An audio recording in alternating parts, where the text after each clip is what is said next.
मैं उस इंसान को माफ कर सकती हूँ जिसने मुझे हर्ट किया।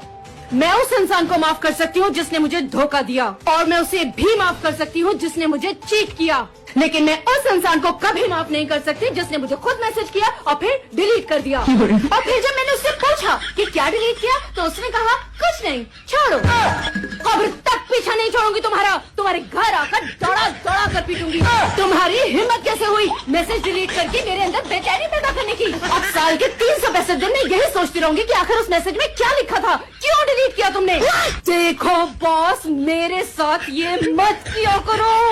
अगर बात ना बतानी हो तो मैसेज मत किया करो, मुझे कोई फर्क नहीं पड़ता। लेकिन अगर मैसेज करो तो उसे डिलीट मत किया करो। बात तो सही है। अब कोई बात हो या ना हो, बात को पैदा करो। कोई भी बात बनाओ और बताओ मुझे, मैसेज डिलीट क्यों किया तुमने?